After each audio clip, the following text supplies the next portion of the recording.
New Mexico Territory, 1881. Rosa Delgado stumbled through the dust-choked main street of Dusty Rock, with 3 terrified children clinging to her skirts, while Jed Harker's drunken roar chased her like a curse she couldn't outrun. Folks on the boardwalk stepped aside as if she carried plague, some even whispering that she'd stolen those kids when all she'd ever done was try to keep them alive. Jed's boots pounded closer, the click of his revolver echoing like a death sentence. Rosa's breath broke, her ribs seizing in panic as she thought, maybe this is where the world finally decides I don't get to live. Before we continue, if you're watching this from anywhere in the world, leave your city name in the comments. I want to see how far this story travels.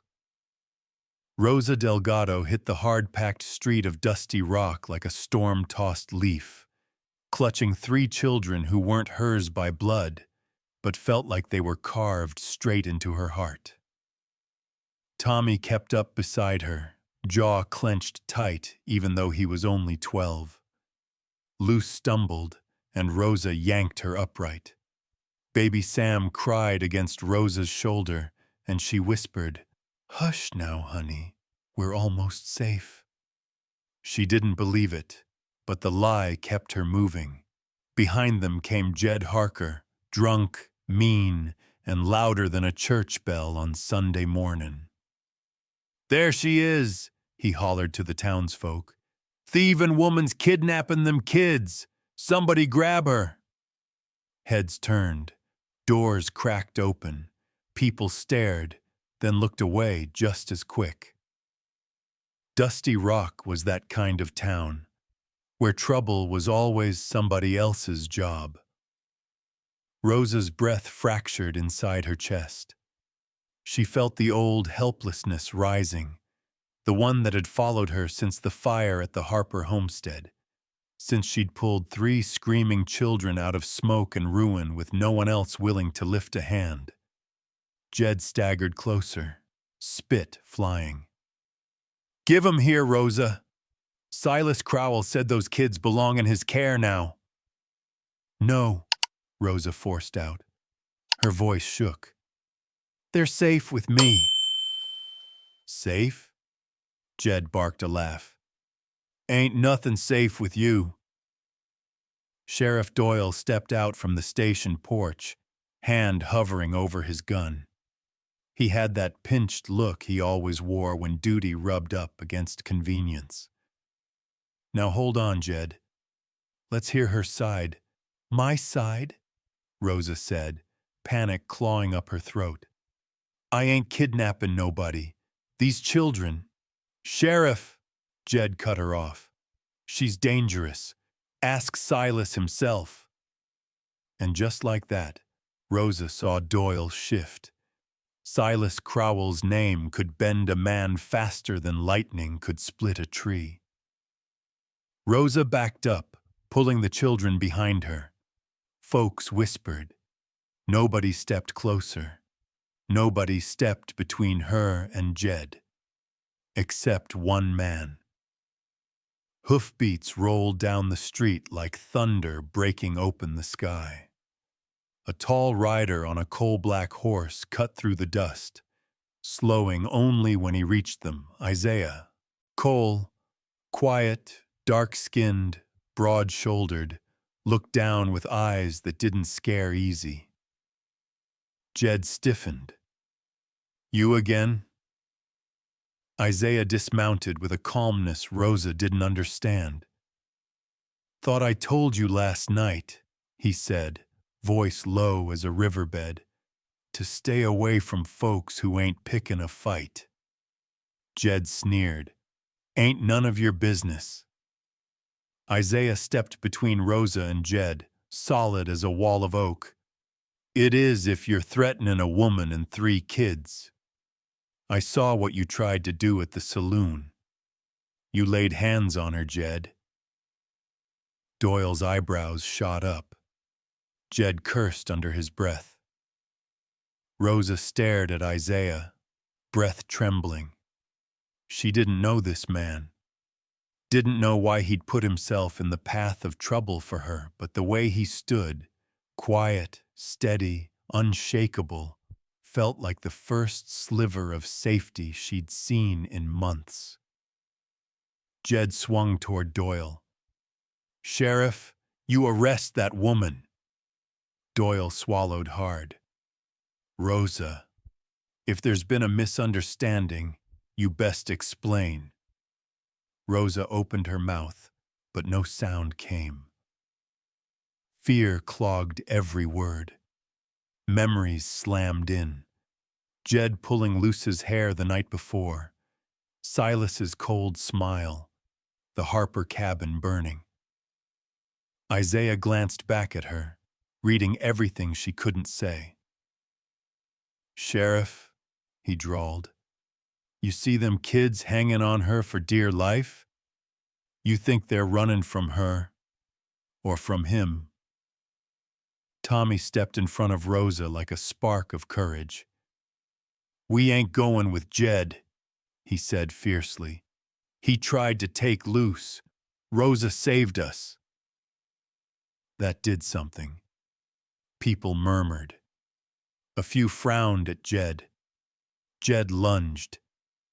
"You little—" Isaiah's arm shot out, stopping him cold. "Try again," he murmured, "and you'll be hitting the dirt." Doyle finally barked. "Enough! Jed, step back. Let me sort this out." Jed glared at Rosa, eyes boiling with spite. "Silas ain't gonna like this." Rosa flinched at the name. Isaiah noticed. "She ain't going with you," Isaiah said, voice steady as iron. "And neither are the kids." Doyle hesitated. Everyone could see it. But after a long moment, he sighed, backing down. "Rosa, you go on. I'll look into this." Jed spat in the dust. "This ain't over." Rosa didn't breathe until he turned and stomped away. Even then, her knees nearly gave. Isaiah crouched to meet Tommy's eye level. "You all right, son?" Tommy nodded, though his voice wobbled. "Thank you, sir." Isaiah rose and looked at Rosa, not demanding, not prying, just waiting. "I don't got anywhere to go," she whispered. Isaiah tipped his hat once. "You come with me, then. Thunder Ridge Ranch ain't much, but it's quiet. Nobody's gonna bother you there." Rosa hesitated. Trust was a luxury she'd never been allowed. But Luce slipped her hand into Isaiah's without fear. Baby Sam stopped crying. And Rosa, tired, hunted, alone, finally let herself hope for one breath. "All right," she whispered. "We'll go." Isaiah helped her onto Storm, settled the children close, and led them out of Dusty Rock, away from the stairs, away from Jed's threats, and into something Rosa didn't dare believe in yet. A place that didn't see her as trouble, a man who didn't see her as burden, a chance, however fragile, at belonging. The ride to Thunder Ridge Ranch was quiet, too quiet for Rosa's frayed nerves. Every hoofbeat sounded like something chasing them, some shadow she couldn't shake. She held Sam against her chest, his small fingers twisted in her shirt, while Tommy rode beside Isaiah, determined, watchful, trying hard to look like a man instead of a scared boy. Isaiah didn't speak unless needed, but somehow his silence didn't feel dangerous. It felt respectful, careful, like he knew words could scare more than soothe. "You ain't gotta grip the saddle so tight," he finally said, his voice low. "Storm's steady. He won't toss you." Rosa loosened her hold by an inch, embarrassed. "Sorry." "No need to be sorry." He tipped his hat as if to say, "You survived worse." "I see it." That, being seen, made her heart knock against her ribs. The ranch appeared over the next rise, a long stretch of open land, a modest house, a weather-beaten barn, and fences that looked repaired more times than built. Simple, quiet, far from judging eyes and cruel hands. It felt like the first breath she'd taken all day. Isaiah dismounted first, then lifted Tommy down, then Luce, then finally Rosa and Sam. His touch never lingered, never pressed. He treated her like a wild horse, skittish, tired, too hurt to trust a hand even if it meant to help. "You can stay in the loft tonight," he said. "It's warm, dry, private." Rosa stiffened at the last word. Private had never meant safe where she came from. Isaiah seemed to read it in her shoulders, because he added quickly, "Door's got a latch on the inside. Only opens from your side." Then to Tommy, "You keep your knife. A man should hold on to whatever helps him sleep." Tommy blinked. You're letting me keep it?" "Your blade. Your choice," Isaiah said simply. Rosa swallowed hard, unexpected emotion rising. Jed would have slapped Tommy for carrying a knife. Silas would have laughed and taken it.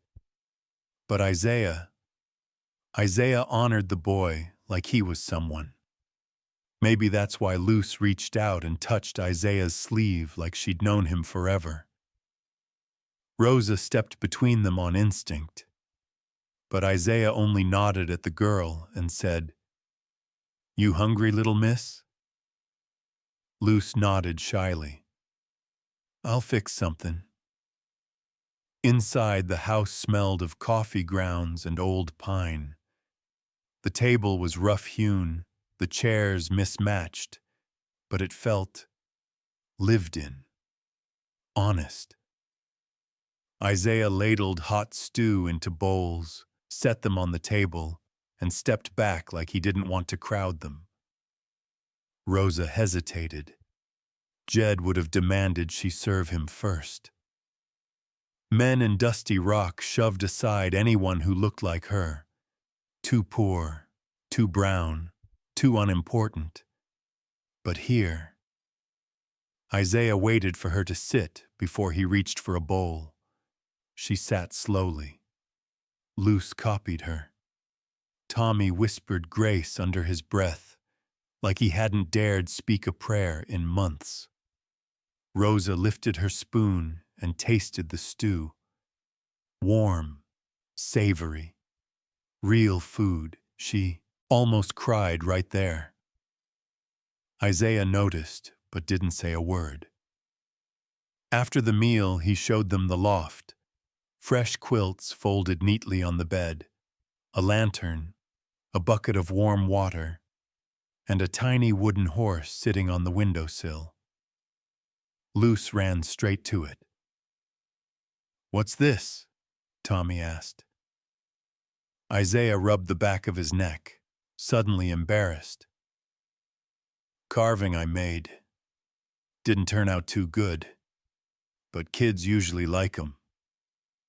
"It's perfect," Luce whispered, hugging it like a treasure.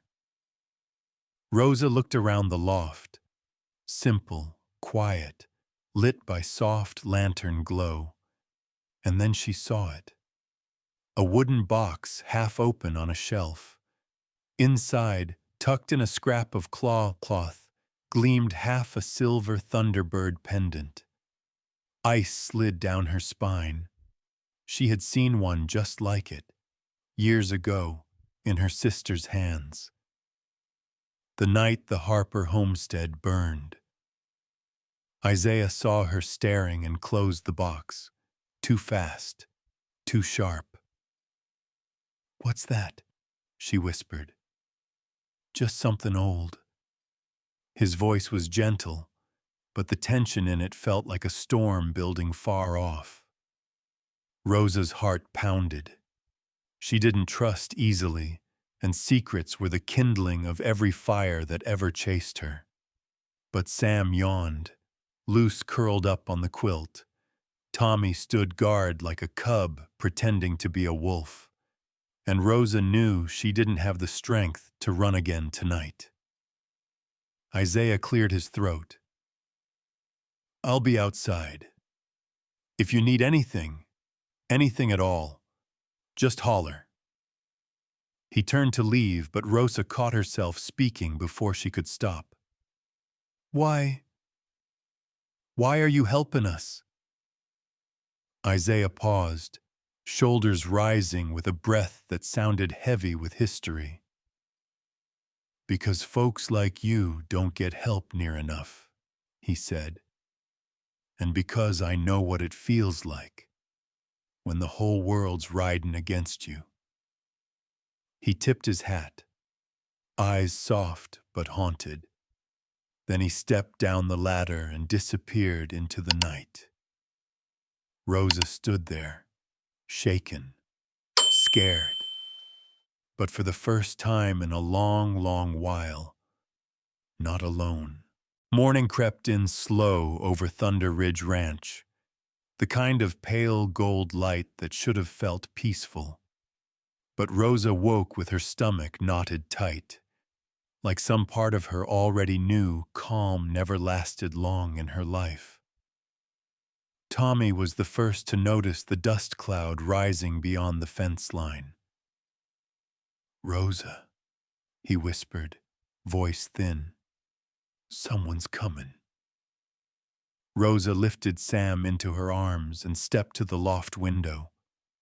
Two riders approached, one in a tailored coat too fine for ranch land, the other in a sheriff's badge that gleamed even from a distance. Her heart fell through her boots. Silas Crowell, Sheriff Doyle riding beside him. "No," she breathed. "Not him. Not here." Below, Isaiah had already stepped outside, jaw set, hat pulled low, hands loose at his sides but ready. Storm pawed the dirt like he sensed trouble too. Silas reined in his horse with a gentle tug, smiling with the same warmth snakes must feel right before they sink their fangs in. "Morning, Isaiah," he called. "Beautiful day to settle matters, don't you think?" Isaiah didn't return the smile. "You're trespassing." Silas chuckled softly, as if amused by a child. Now, no need for hostilities. I'm only here on business of the law." He tilted his head at Doyle. "Isn't that right, Sheriff?" Doyle shifted uncomfortably. "Just making sure everyone's doing things proper." Rosa's heart pounded. Luce crawled closer to her, clutching the wooden horse Isaiah had carved. "Is he a bad man?" she whispered. Rosa held her close. "Very." Silas swept his gaze across the ranch, studying everything, fences, barn, house, with that predatory calm of a man who already considered it his. Then he saw Rosa. "Well now," he said softly, "Miss Delgado, you gave us quite a scare." He tipped his hat like they were exchanging pleasantries over church steps, not standing in the shadow of violence. I hear you've taken to wandering off with children that don't belong to you. They belong with me, Rosa said, stepping down the loft ladder with Sam on her hip and Luce glued to her seat. You know that. Silas placed a hand over his chest. Why, sweetheart, that's quite an accusation. I've only come to protect their interests. He reached into his coat and pulled out folded paperwork. As executor of the Harper estate, I've arranged legal guardianship for these poor orphans. A safe, respectable home. Opportunities for their future. Tommy tensed beside Rosa. You're lying. Mama said you always lie. Silas's smile thinned, but only slightly. Children say the strangest things. Isaiah stepped forward. You got no claim on them, Silas. Rosa's protecting them. Protecting? Silas raised a brow. Is that what you call running into town half-crazed, accusing folks of crimes, sleeping in barns? These children deserve stability. Rosa felt the old shame rising. Shame Silas always knew how to weaponize, but Isaiah didn't give it a chance to swallow her.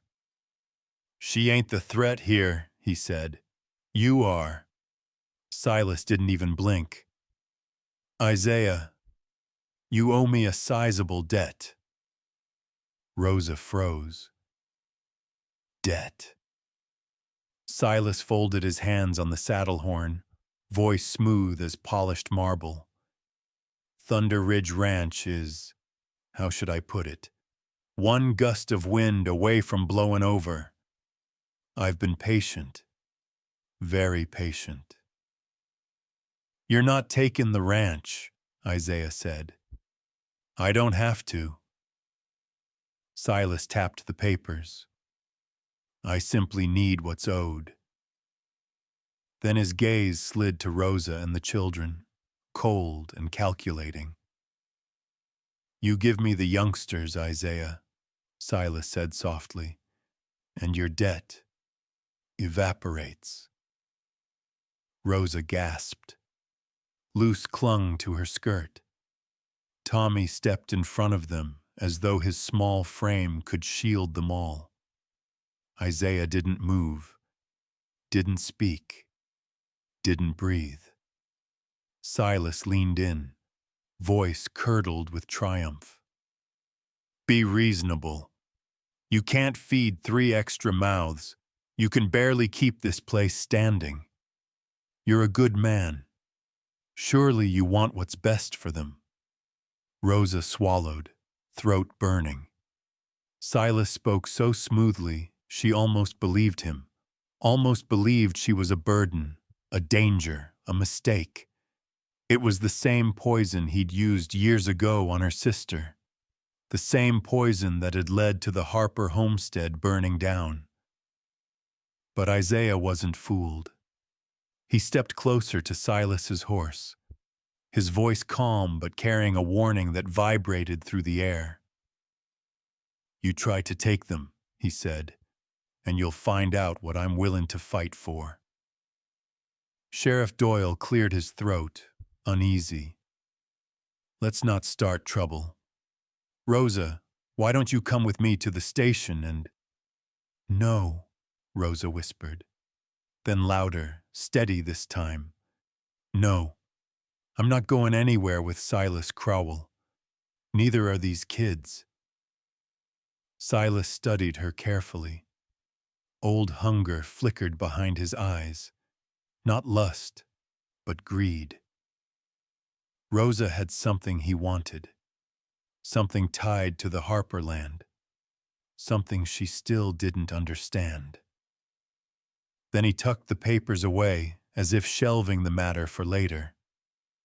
Think on it, he murmured. Debts don't disappear on their own. He tipped his hat, turned his horse, and rode off with Doyle trailing behind like a man too afraid to do anything else. When they were gone, Rosa finally exhaled a breath she didn't know she'd been holding. Her hands shook. Sam whimpered softly. Isaiah stepped beside her. "You did good," he said quietly, standing up to him. "I was terrified. Still did it." She looked up at him then, this quiet man who owed debts, who carried secrets, who had every reason not to stand with her, yet still did. For the first time that morning, hope didn't feel foolish. "Isaiah," she whispered, "Silas won't stop." "I know." His jaw clenched. "But neither will I." Night at Thunder Ridge Ranch settled heavy and uneasy, like the sky itself was holding its breath. Rosa sat on the loft floor with Luce curled against her side, Tommy sharpening his little knife, Sam asleep on her lap. She kept telling herself they were safe, that Isaiah's steady presence outside was enough. But fear had a way of whispering through cracks. Down below, Isaiah moved in and out of lamplight, checking the horses, the gates, the tool shed. He looked like a man who'd lived too many nights waiting for something ugly to come crawling out of the dark. "Do you think Silas will come?" Tommy asked quietly. Rosa brushed his hair back. "I think Silas always sends someone else first." And she was right. Around midnight, Storm, Isaiah's black horse, snorted sharply, ears pricked. Isaiah straightened from the water trough, hand going to the revolver at his hip. Then Rosa heard it too. Footsteps, low voices, a metallic click. Her blood went cold. Isaiah stepped toward the sound. "Who's there?" Jed Harker's drunken drawl slid out of the darkness. "Evening, cowboy. Silas sends his regards." Before Isaiah could react, a lantern sailed through the air and shattered against the ranch gate, fire blooming instantly. Flames licked up the wood like they'd been waiting for this very moment. Rosa jerked upright. "Tommy, Luce, stay behind me!" Jed charged through the smoke with two other men. One grabbed Luce before Rosa could blink. "No!" Rosa screamed, lunging. She rammed her shoulder into the man, clawing at his face. He struck her across the jaw so hard, the world spun. Luce shrieked as she was hoisted off her feet. "Let her go!" Isaiah roared. He ran toward them, but one of Jed's men fired a warning shot that forced him back. Jed laughed, breath thick with whiskey. "Silas don't care if this girl lives or dies, Delgado. She's just leverage." Rosa staggered up, dizzy, heart in pieces. "Take me instead! Please, take me!" Luce thrashed in the outlaw's grip. "Rosa!" Isaiah's face twisted, anger and something deeper, older, burning through him like a fuse. He stepped straight toward Jed, with a look that could have split stone. "You're not taking her," Isaiah said. Low, deadly. Jed smirked. "We already are." He shoved Luce toward the man holding her and barked, "Move!" But Isaiah Cole was faster. Storm tore free of his post and thundered across the yard the moment Isaiah whistled, a deep, sharp sound that cracked like lightning itself. Isaiah swung onto the horse mid-run, rope already uncoiling in his hand. Rosa watched in breathless awe as Isaiah and Storm moved like one creature. The lasso sliced clean through the dark, looping around the man holding loose. Isaiah yanked hard. The outlaw was ripped off his feet and hit the ground with a bone-jarring thud. Luce tumbled free, scrambling to Rosa's arms. Jed panicked, firing wildly. Rosa shielded Luce as Isaiah rolled off Storm, drew his gun, and shot Jed's pistol clean out of his hand. Jed screamed, clutching his bleeding arm. "Next one goes in your leg," Isaiah warned. Jed staggered back, fury twisting his face. "Silas is gonna burn this place to the ground. He said if we didn't bring the kids, we could kill him. Doesn't matter to him." Rosa froze. "Kill them. Kill the children." Isaiah's expression turned to stone. "You tell Silas," he growled, stepping forward with the calm of a man who'd buried the softness in his heart long ago, "that anyone who touches these kids answers to me." Jed backed away, trembling. "This ain't over, Cole."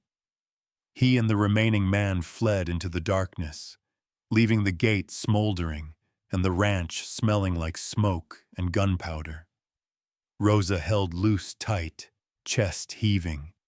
Isaiah knelt beside them. "You all right?"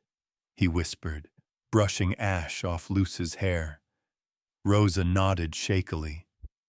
"You saved her. Isaiah, you—" He cut her off gently. "She ain't the kind of child you lose." Rosa met his eyes. In them she saw fury, fear, and something heartbreakingly tender. A man who didn't think he deserved to protect anyone, yet did it with everything he had. Tommy came running from the loft. "Mama Rosa, are you hurt?" Rosa hugged all three children to her. "We're okay now. We're okay." But she wasn't okay. Her hands shook. Her breath caught. Her jaw ached from the blow. Isaiah saw it. "You need rest," he said softly. "I'll stay out here tonight. Nobody's coming within a mile without me hearing it." Rosa knew he meant it. She could feel it in the way he looked at her. An unspoken promise she didn't know how to hold. She touched his arm before she could stop herself. "Thank you for not letting them take her." Isaiah hesitated, then placed his hand over hers for the briefest second. "Ain't nobody taking nothing from this ranch. Not while I'm breathing." Rosa believed him. For the first time, she really believed him. By dawn, Thunder Ridge Ranch felt like a wounded animal. Gate charred, dirt torn up, fear hanging in the air like leftover smoke. Rosa hadn't slept. Neither had Isaiah. His eyes were red-rimmed, jaw tight, shoulders coiled as if expecting another attack at any moment. When the sun crept over the barn roof, he finally said, "You all need somewhere safer. Silas won't wait long to try again." Rosa's stomach tightened. Where would we go? Isaiah looked toward the distant ridges. Red Butte Cabin. Hunters built it years back. Only a few folks know the trail. You'll be out of reach till I figure what Silas is really after. We? Rosa asked. Isaiah paused. I'm taking you there myself. No argument in his tone, just quiet, fierce certainty, as if protecting them wasn't a choice anymore, but a duty he carried like a scar. Tommy didn't complain, though she saw worry in his eyes. Luce clung to Rosa's skirt, Sam to her hip. And so, by mid-morning, the five of them rode out, leaving the smoldering ranch behind. The trail was steep, weaving through rocky passes and narrow cuts. Rosa felt every bump, every jolt, but Isaiah rode beside them like a shadow, steady, assuring, watchful. "You all right up there?" he asked when Rosa winced at a rut. "I'm fine," she said. It was half true. "You don't have to be," he murmured. Something in her chest tightened at that. By noon, the cabin came into view, a lonely red-stained building tucked against the ridge, weathered but solid. Rosa felt an unexpected chill run over her. She'd been near here before, years ago, when the world ended in flames for the Harper family. Inside, the cabin smelled of old pine and dust. Tommy explored. Luce and Sam stayed close. Isaiah checked every door, window, corner, like a man who'd learned the hard way what happens when you assume safety.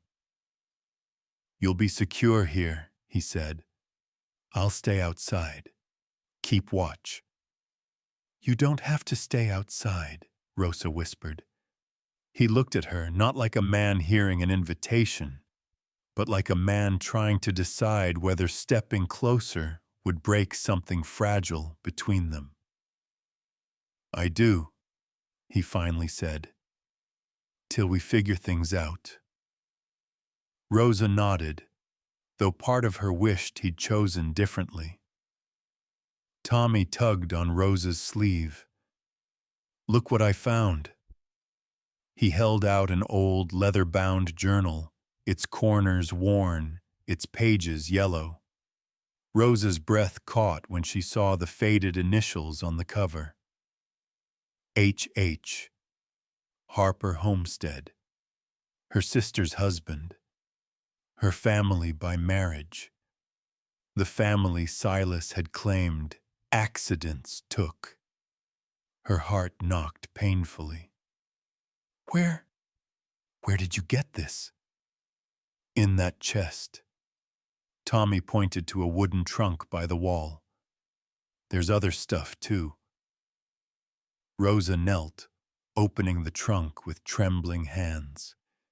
Inside lay old baby clothes, a map of Harperland, and a small pouch tied with braided string. Tommy reached it first. "There's something inside." He tipped the pouch and let the contents fall into Rosa's palm. A silver Thunderbird pendant. Half of one, anyway. Rosa felt the room tilt. Her own half, the one she'd carried since the night the Harpers died, hung beneath her blouse. She pulled it free, heart hammering. The two pieces matched perfectly, like two wings trying to become one bird again. Isaiah froze when he saw them. His whole body went still. Luce whispered, "Rosa, why do you look scared?" Rosa swallowed. "Because I didn't know this was here." Isaiah stepped closer, voice low, tense. "Where'd you get yours?" Rosa stared at him, tears pricking. "My sister gave it to me. The night the fire took her." Isaiah's jaw clenched. His eyes dropped to the pendant in her hand, the same one Tommy found, and back to her. "Rosa," he said softly, "there's something you need to know." Fear twisted inside her. "What do you mean?" He ran a hand over his face, looking like a son haunted by ghosts only he could see. "I shouldn't say it now. Not yet." Isaiah, she pressed, voice cracking. I deserve the truth. He took a step back, breath shaking, like he was fighting himself. You do, but when you hear it, it's gonna hurt. The room felt colder. Rosa's pulse thundered in her ears. Tommy looked between them, sensing the shift. Isaiah, did you know my pa? Isaiah couldn't answer. He stared at the floor like the weight of years was crushing him. Just let me keep watch tonight, he murmured finally. We'll talk after. He stepped outside, closing the door behind him. Rosa stood frozen in the center of the cabin, the two matching Thunderbird halves trembling in her hands. A secret was hiding just beneath Isaiah's scars. A truth tied to her sister, to the Harper land, and maybe to the night her whole life shattered. She didn't know what scared her more, the truth itself or the fact that she already sensed it would break her. Night fell cold over Red Butte Cabin, the kind of cold that seeped into bones and memories alike. Rosa put the children to bed, but her hands wouldn't stop shaking. The Thunderbird pieces lay on the table, silver catching the lamplight like the glint of an old wound. Isaiah remained outside for hours. She could hear him pacing, hear storm shifting, hear the sighs he tried to smother. Rosa sat at the table waiting for the moment she both needed and dreaded. Finally, the cabin door creaked open. Isaiah stepped inside slowly, hat in hand, shoulders bowed beneath a weight she couldn't name. The firelight caught the edges of his face, carving shadows that made him look older, wearier, almost beaten. Rosa, he said, quiet, cracked. We need to talk. She nodded once. Yes, we do. Isaiah stared at the floor for a long moment before he could lift his eyes to hers. That pendant, your sister, the Harper kids, the night the fire happened. He swallowed hard. I was there. Rosa's heart slammed to a stop. She had expected something close to the truth, but not that truth. Not the words she'd feared for years. You... She gripped the chair to steady herself. You were there, Isaiah? Yes. Then why... Her voice snapped. Tears blurred her vision. Why didn't you help them? Why didn't you go inside? Why didn't you... Because I was a coward, Isaiah said, voice rough and bare. And because Silas Crowell owned my life back then. The world tilted. Rosa had to sit before her legs gave out. Isaiah stepped closer, each word pulled from somewhere deep and hurting. Silas hired a posse to run off folks who stood between him and the Harper land. Your sister, her husband, they wouldn't sell. They were good people, brave people. Rosa felt a sob rising but held it back with both fists. Isaiah rubbed a hand over his face.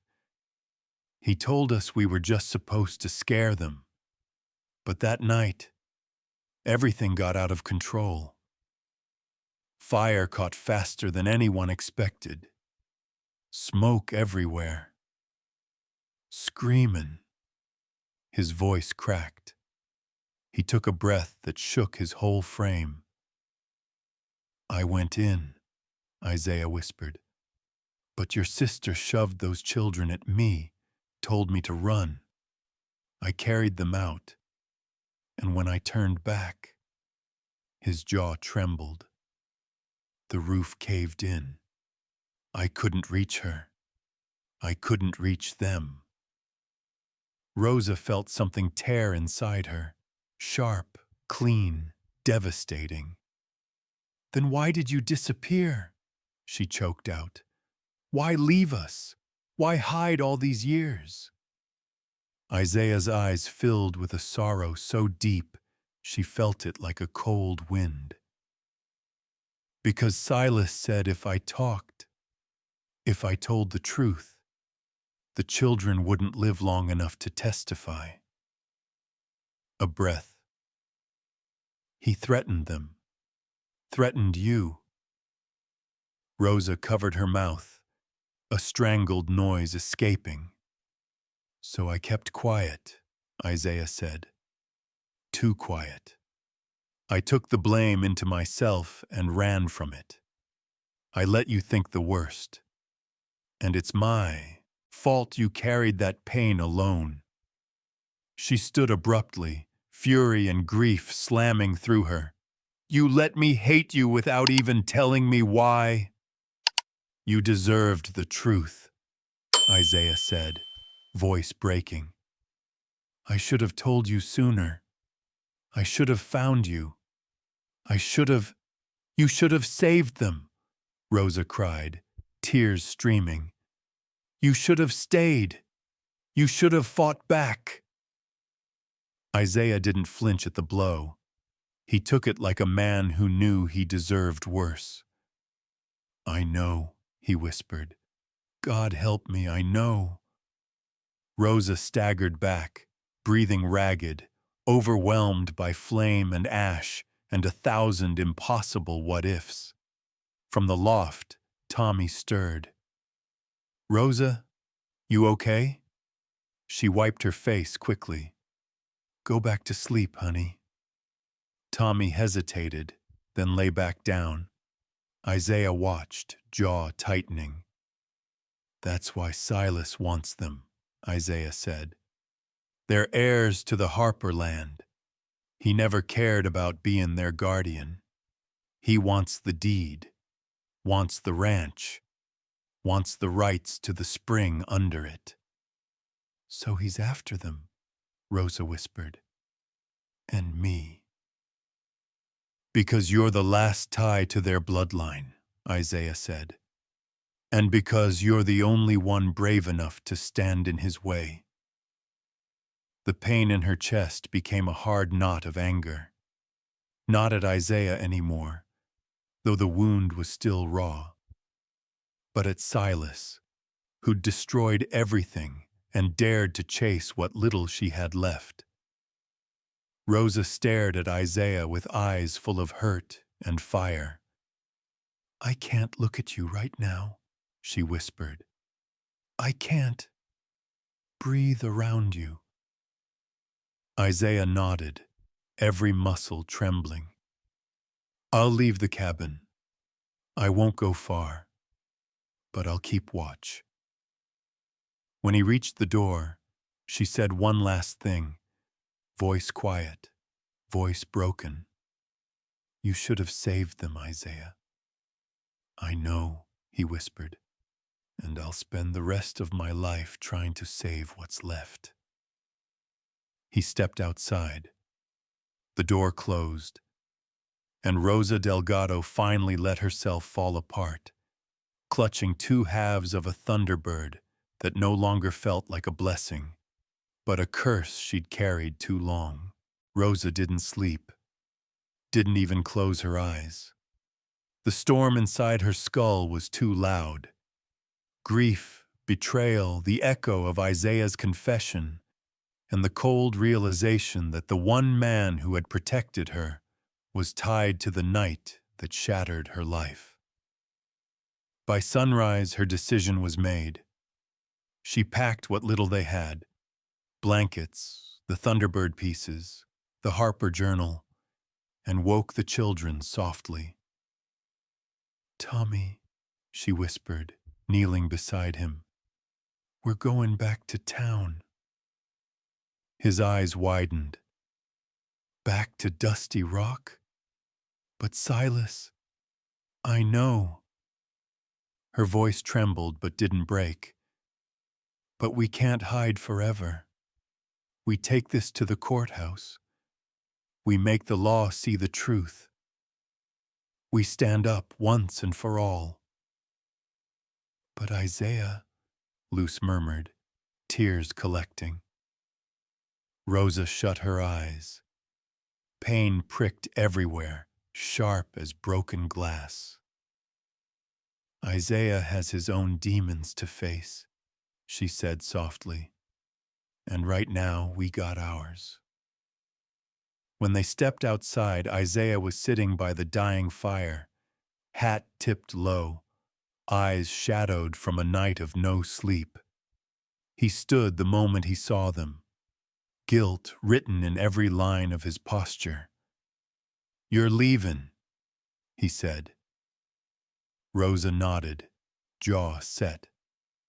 "I'm taking the children to Dusty Rock. I'm done running." Isaiah swallowed hard.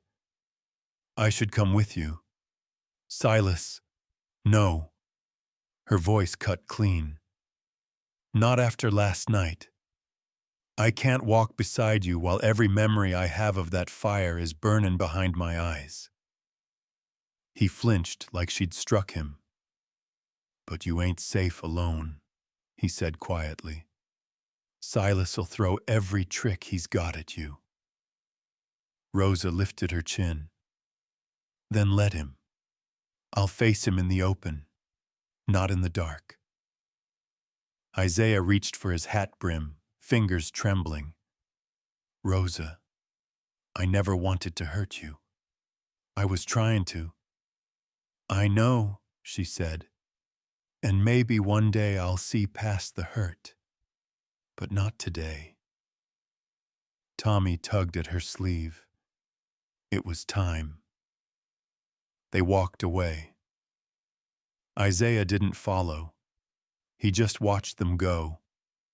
3 children and 1 broken woman carrying a truth sharp enough to cut the whole town open. Dusty Rock was awake by the time Rosa stepped onto Main Street. People stared.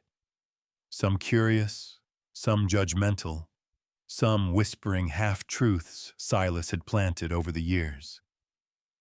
Rosa forced herself forward, straight into the courthouse. Sheriff Doyle nearly spilled his coffee when he saw her. "Rosa, what in blazes? Why are you back here?" She held up the Harper Journal, hands steady. "I'm here to file claim on Harper land and report Silas Crowell for fraud." The room fell silent. A few men froze mid-step. 2 women stopped sweeping the porch. Doyle blinked like he'd been slapped. "Now hold on. Accusing Silas ain't a simple thing. He's a respected—" "He's a liar," Rosa said sharply. "He's been using forged guardianship papers. He sent men to take these kids, and he's been threatening us since the fire." Murmurs shot through the lobby. Doyle looked rattled. You have proof of all that?" Rosa opened the journal to the last entry Harper had written. A note about Silas showing up with offers that didn't feel right. Then maps, land rights, water charts, notes on mineral lines, details a greedy man would kill for. Rosa's voice shook, but she stood firm. "I'm putting it all in the open. No more shadows." Tommy stepped forward, chin lifted. "Silas ain't never cared about us. Rosa's the only family we got left." Luce clung to Rosa's skirt, eyes big and brave. Sam fussed, sensing tension, but Rosa held him close. Doyle scrubbed a hand over his jaw. This is serious, Rosa. If you're wrong, I'm not wrong. A new voice slid into the room, slick as oil. "Well, well," Silas Crowell drawled as he stepped through the doorway, flanked by two of his men. "Look what wandered back into town." Rosa's spine stiffened. Tommy moved closer. Luce squeezed her arm. Silas smiled. "Sheriff, I assume you'll be arresting this woman for stealing property, children. And now apparently accusing me of forgery." Doyle hesitated. Folks in the room held their breath. Rosa forced herself to speak, though fear licked up her throat like fire. "Arrest me if you want," she said. "But you'll have to explain why these kids would rather run into the desert with me than stay under your care." Silas's smile twitched. A crack, just enough to show the rot underneath. "You don't know what you're inviting, Rosa Delgado," he murmured. "You stand against me, and this whole town'll turn to ash around you." Rosa felt her knees tremble, but she didn't step back. She raised the Thunderbird pendant halves into the air. A symbol, a wound, a truth no one could bury anymore. "This land belongs to the Harper children," Rosa said. "And so does justice." Gasps rippled through the crowd. Silas's eyes darkened, and for the first time in years, Rosa felt something stronger than fear. She felt fire, purpose, defiance. She wasn't hiding anymore. She wasn't running. She was standing, and whatever came next, the whole town would witness it.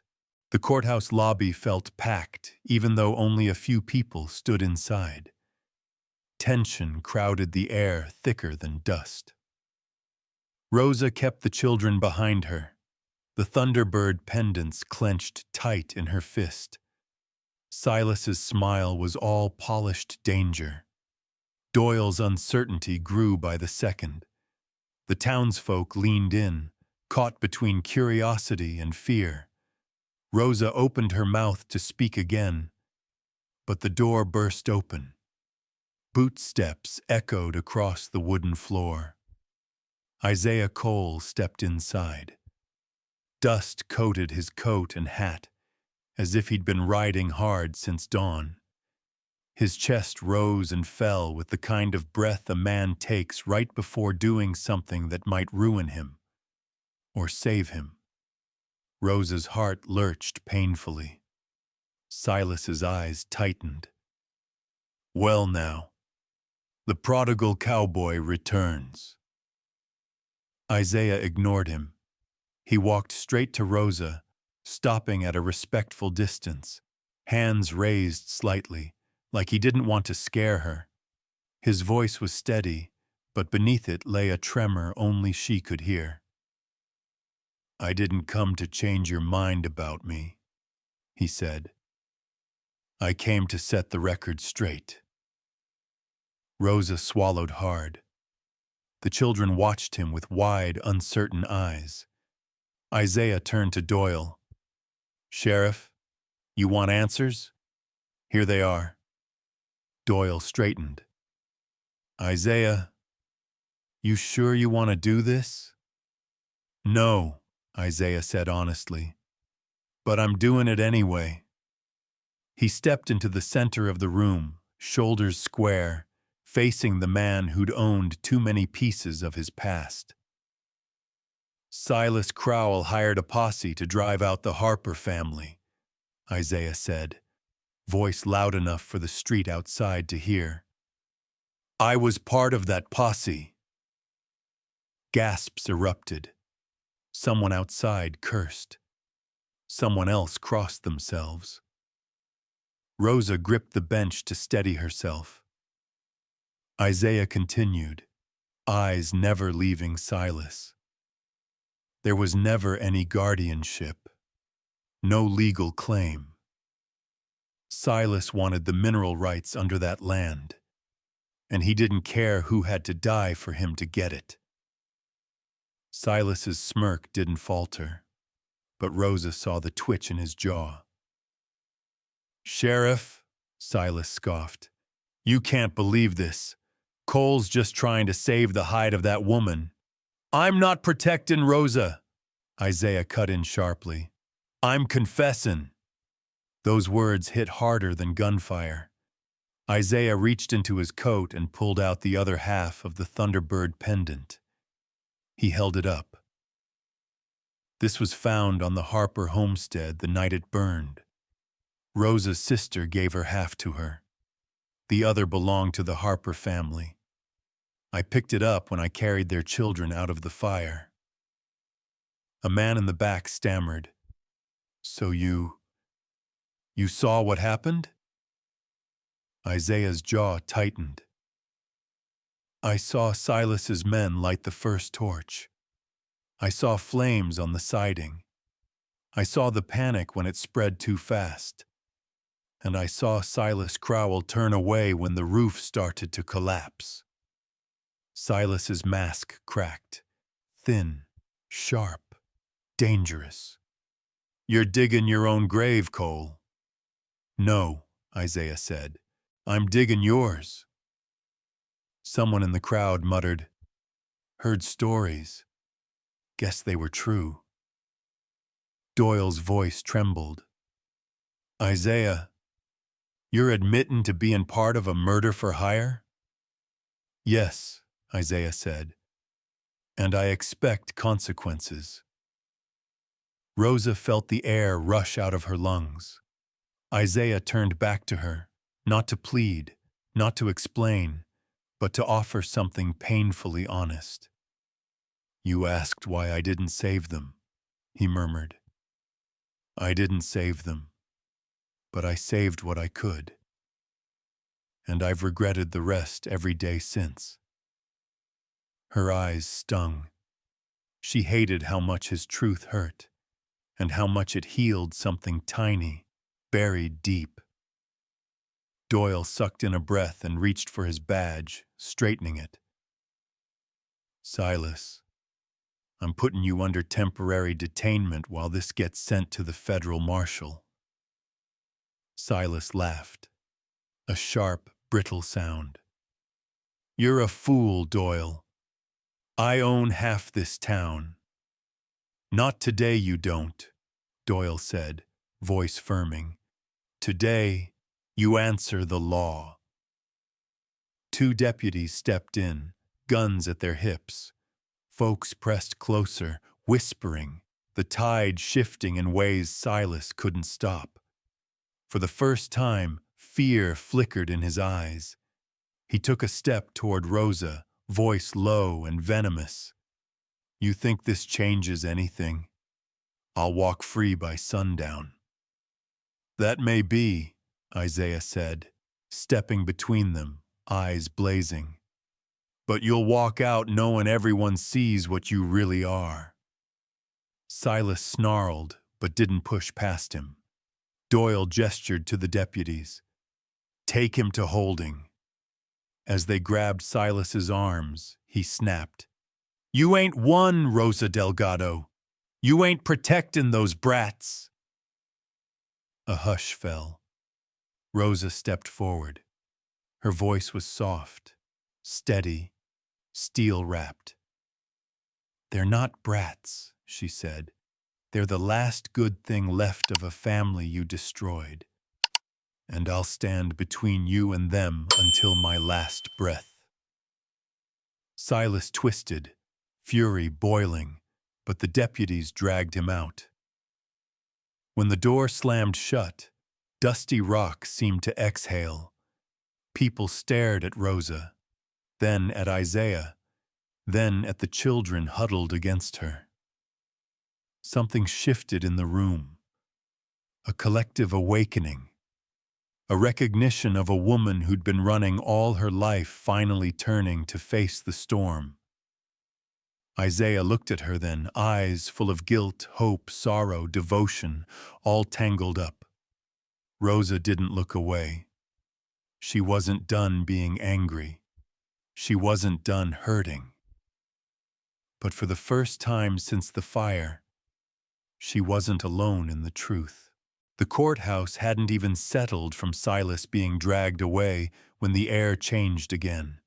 Sharp, wrong, electric, in a way Rosa felt before she heard it. A door slammed. Boots pounded. Someone shouted, "Ch! Kid! Hey! Get over here!" Rosa spun just in time to see Jed Harker, wild-eyed, stinking of whiskey and soot, lunge through the side hallway. His fist shot out like a hook, snagging little Sam by the collar before the boy even had time to gasp. Rosa screamed, "Sam!" Jed yanked him close, pressing the cold muzzle of a revolver against the child's temple. His voice cracked with fury and desperation. "Back off! Nobody move or this kid's brains paint the walls!" The courthouse erupted, people stumbling backward, someone crying out, Tommy grabbing Luce's hand in terror. Rosa's whole world shrank to the trembling boy pinned against Jed's filthy coat. Isaiah moved instinctively, stepping toward them, but Jed pressed the gun harder into Sam's head. "One more step, Cole, and this kid dies like his folks did." Rosa felt the room tilt. The children didn't even breathe. Sam's small hands clutched Jed's wrist, shaking so hard she thought he'd break apart in front of her. Jed snarled, eyes darting wildly. "Silas promised me protection, promised he'd pay me double if I fixed the mess you all made today. Now he's in chains, and I got nothing. Nothing but this kid to bargain with." "Jed," Doyle warned, voice trembling, "put the gun down. You ain't walking out of here alive otherwise." Jed laughed. High, broken, terrifying. "I ain't planning to walk out, but I'll sure as hell drag someone else's corpse with me." Rosa's legs threatened to give way. Every memory of fire and smoke, of losing the Harper family, surged back at once. Not Sam. Not the last child, who still slept with a wooden horse tucked under his arm. Isaiah lifted both hands slowly, palms open, his voice low and steady. "Jed, look at me. You don't want to do this." "The hell I don't," Jed spat. "Silas said if I can't bring the girl or the land, then I'll wipe out the rest of her damn baggage." Rosa stepped forward a single inch. Just one. Jed jerked his arm. "Move again, and he dies." Isaiah blocked Rosa with an arm, not touching her, but halting her panic-driven instinct. "Let me talk," he murmured. "Please." Rosa couldn't speak. Her sobs stuck in her throat like barbed wire. Isaiah stepped forward slowly. "Jed, you remember what Silas did to you last winter? Left you to freeze outside the general store 'cause you owed him $2. You remember that shame?" Jed's jaw twitched violently. "You think that man will protect you now?" Isaiah asked quietly. "He left this town the second the cuffs went on. He ain't throwing you no rope." Jed faltered. Just a heartbeat. But Sam's whimper jolted him back. "I got no way out," he cried. "This kid's the only card I got left." Isaiah took another careful step. "Then use the card smart. Let him go, and I'll go with you." Rosa's heart stopped. "No," she whispered. "Isaiah, don't." Jed blinked. "You'd go with me?" Isaiah nodded once. You want a hostage? Take me. I'm worth more. And the boy walks free. Sam whimpered again. Jed's grip tightened. Rosa grabbed Isaiah's sleeve, her voice cracked and trembling. You can't trade yourself. You'll die. You'll die just like... Her sentence broke under memory. Isaiah looked at her then, really looked. His eyes full of grief and that familiar self-punishing resolve. I won't let another child get hurt because of me, he whispered. Not again. Rosa's chest split open. It was the same mistake as the night of the fire, bearing all the guilt alone, choosing sacrifice instead of life. She grabbed his hand, hard. Isaiah Cole, she said, voice trembling but firm. Don't let that man decide who lives or dies. Not anymore. Jed roared, Enough talk! And cocked the hammer. Everything exploded at once. Isaiah moved first, a blur of instinct and fury. He snatched the lasso from his belt and hurled it in the same motion. The rope snapped around Jed's gun wrist, just as Doyle fired a warning shot that shattered the ceiling lamp above them. Jed screamed. The gun flew from his hand. Sam dropped to the floor. Isaiah lunged, grabbing the boy and rolling to shield him as Jed was tackled by two ranchers. Another man slammed his boot on Jed's wrist, while Doyle confiscated the revolver. Rosa rushed forward, falling to her knees. She cradled Sam, sobbing against his hair. The boy clung to her like she was the last solid thing in the world. Isaiah crouched beside her, breathless, shaking, eyes locked on Sam to make sure he was still alive. Rosa reached for him without thinking, curling her fingers into the sleeve of his coat.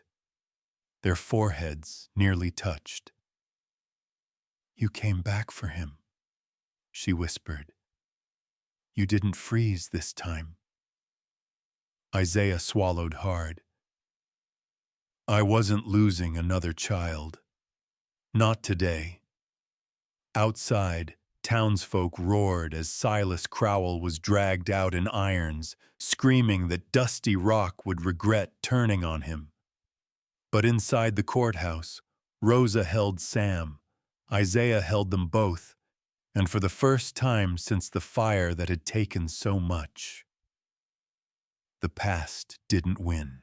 The day Silas Crowell was hauled out of Dusty Rock in irons felt like a storm passing. Loud, violent, unforgettable. But storms didn't heal the land.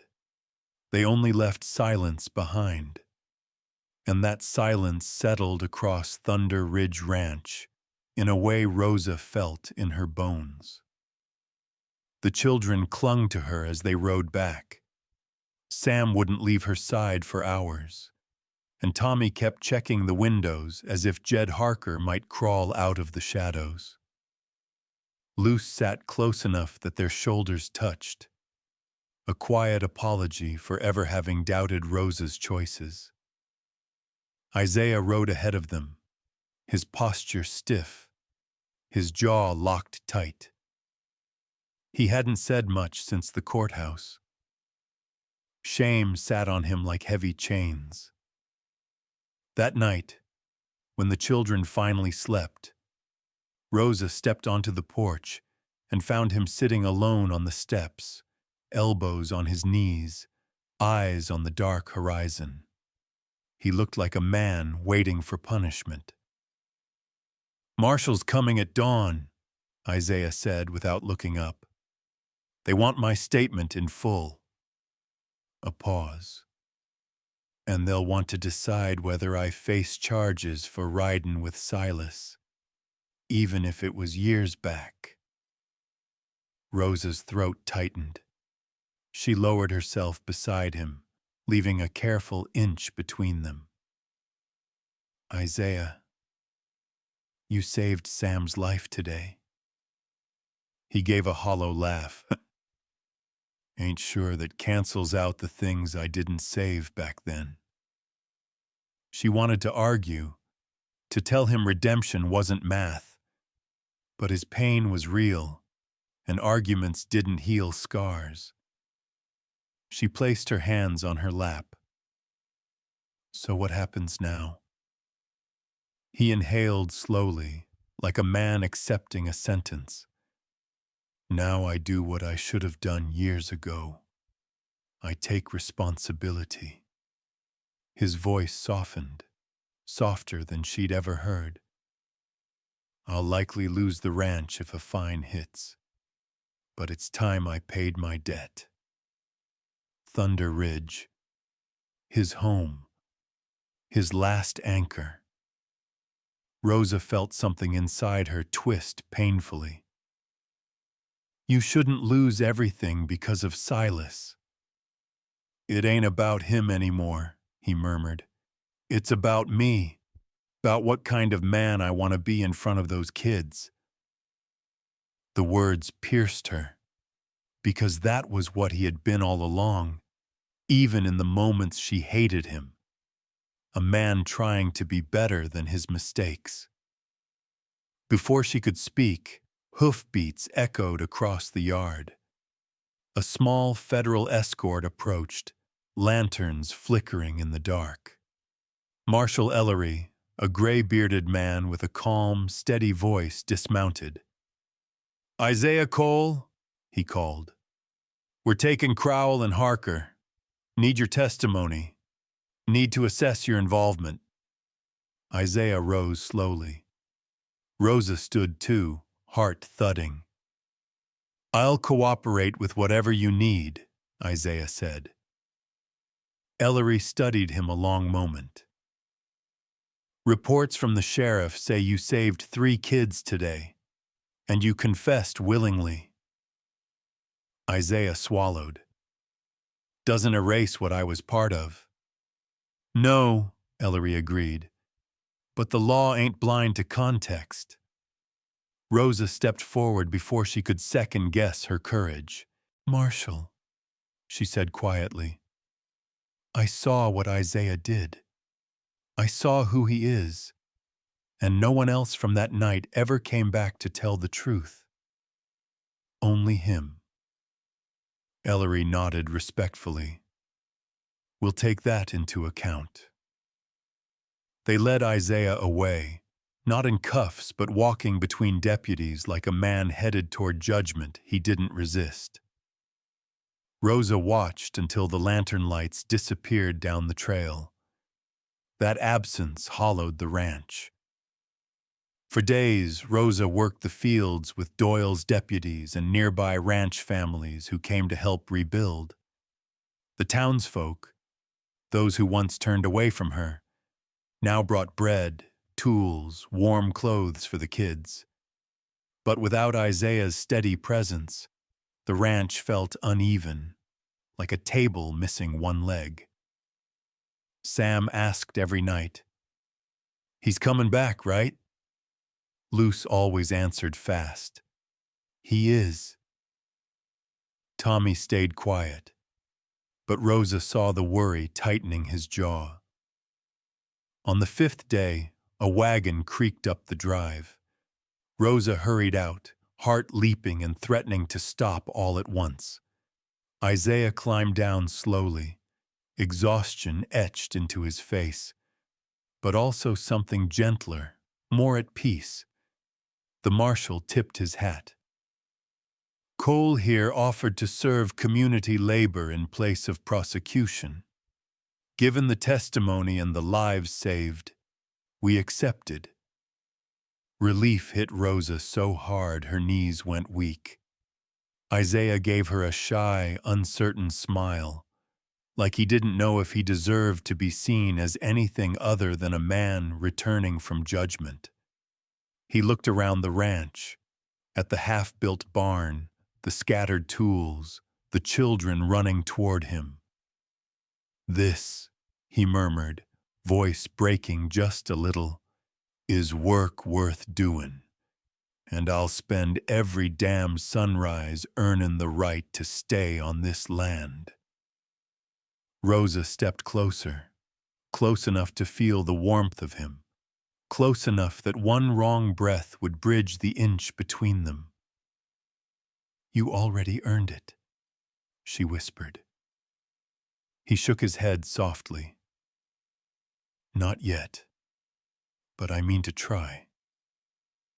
The children tackled him then, one to each arm, Sam clinging to his waist like the memory of the courthouse still lived inside him. Isaiah held them all, his arms trembling with something like gratitude, or forgiveness, or both. And Rosa stood beside them, realizing something she hadn't let herself believe. He wasn't fighting for redemption anymore. He was fighting for a home. For them. Isaiah worked from sunup to sundown. He hauled timber for the new barn, reinforced the fences, patched roofs, dug irrigation lines. Not because the marshal demanded it. He worked harder than anyone asked. Like every strike of the hammer was a prayer. Like every bead of sweat was a way to rewrite the story of who he used to be.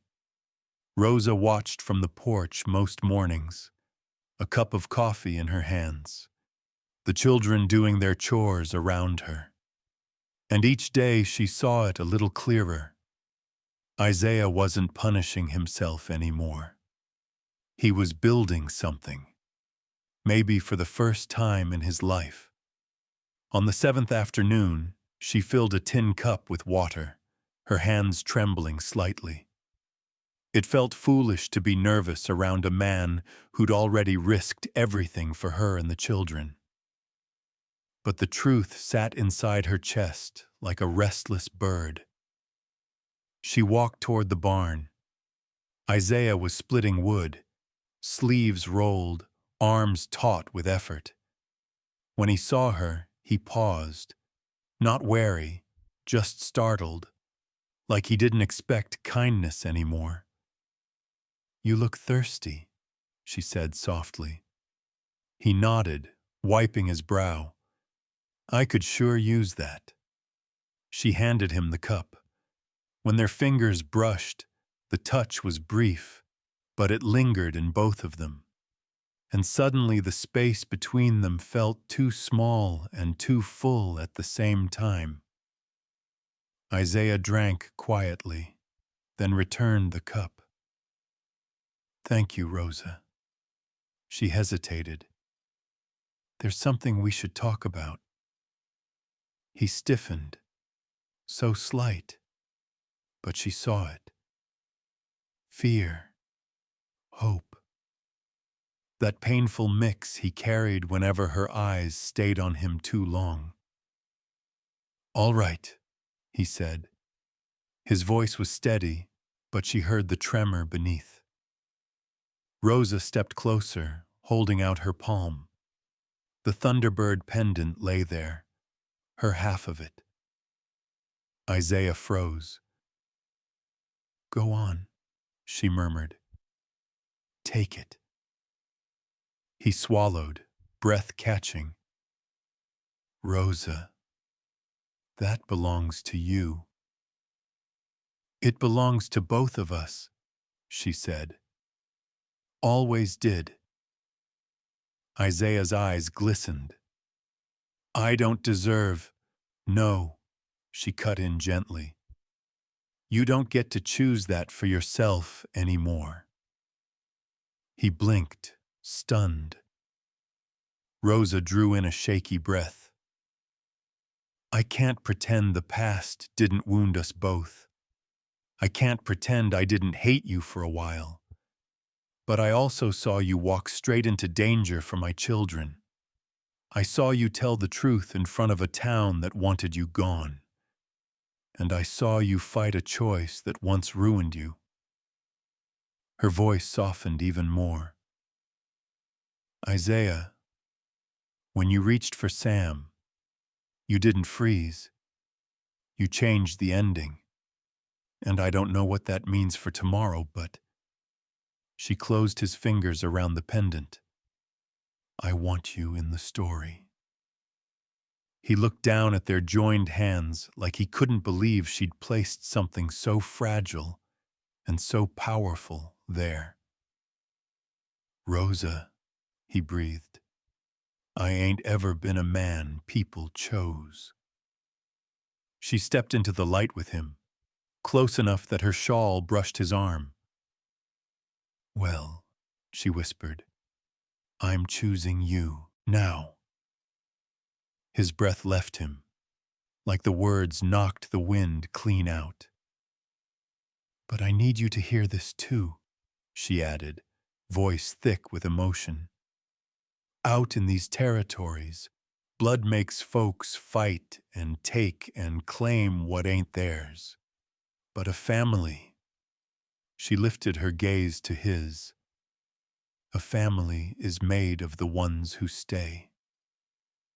The line hung between them, quiet, trembling, true. Isaiah's eyes closed for a heartbeat, like letting those words sink into all the broken places inside him. When he opened them, the exhaustion hadn't vanished, but something gentler glowed underneath. Hope. Tentative, tender hope. He spoke like he was afraid to break the moment. Rosa, can I? He didn't finish. He didn't have to. Because the children came barreling around the barn, laughter tumbling out of them, like they hadn't been terrified days before. Rosa! Luce shouted. Tommy says we can help paint the new sign.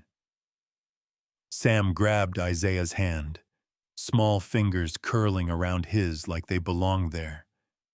We can keep the ranch together, Sam declared. All of us. Isaiah's voice cracked. Yeah, kid. We can. The children scampered off again, leaving Rosa and Isaiah standing in the quiet space between breath and belonging.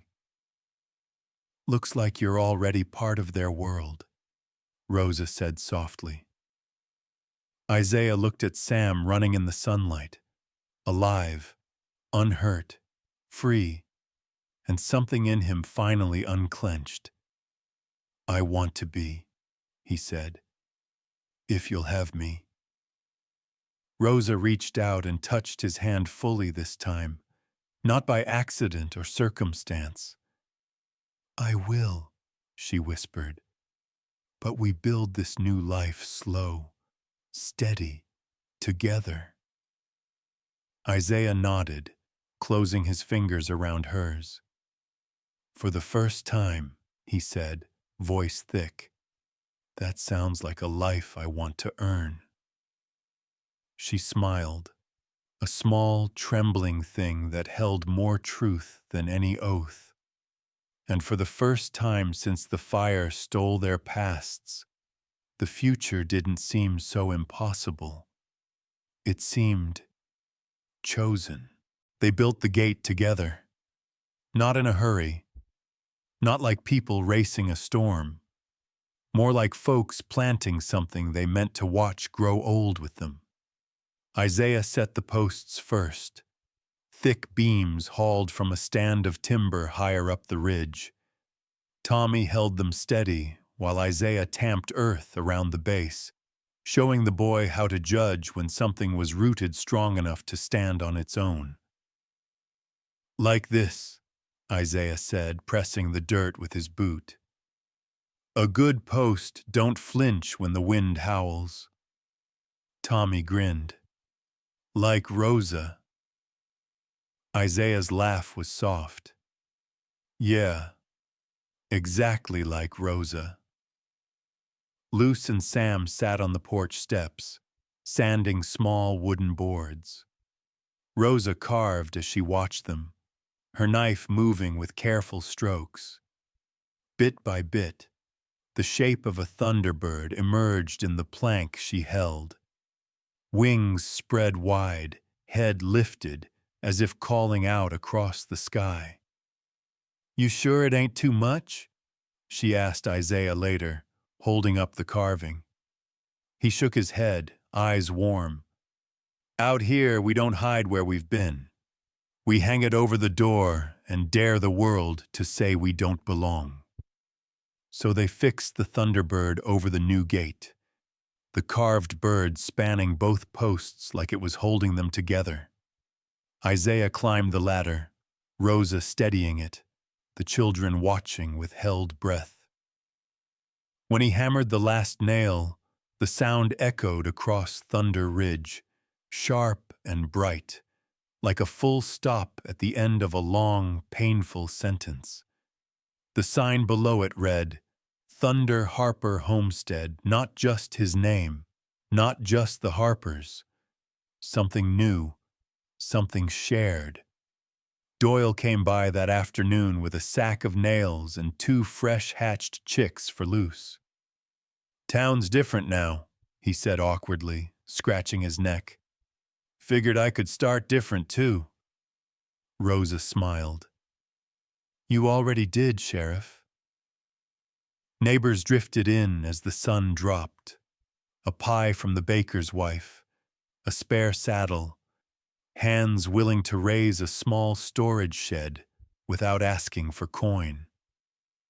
No one said the word sorry outright, but it was there, folded into every board they lifted. When the last of them left and the sky turned soft with stars, Isaiah stood at the open gate, hat in hand. "You ready?" he asked. Rosa took one child's hand in each of hers. Sam grabbed Isaiah's fingers like it was the most natural thing in the world. Together, the 4 of them faced the gate and the land beyond it. "This time," Rosa said, voice steady, "we don't just survive on the edge of the world. We live here." Isaiah looked at her like those words were the gentlest miracle he'd ever heard. "Then let's step into it." They walked forward as one, under the Thunderbird, through the gate, onto the yard they'd worked and bled and fought for.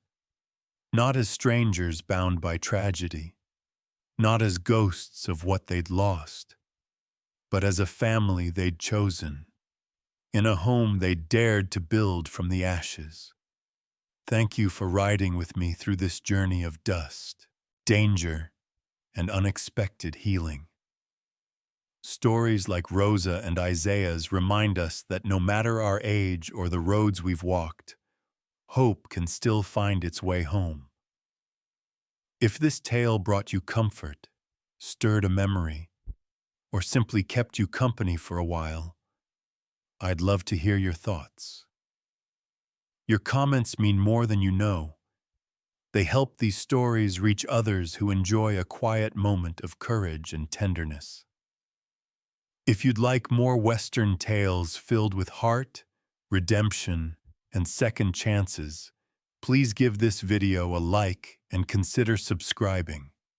It truly supports the channel and helps me keep making stories for folks who still believe in decency, grit, and the kind of love that grows slow and steady. And before you go, share where you're watching from. I always enjoy hearing from you.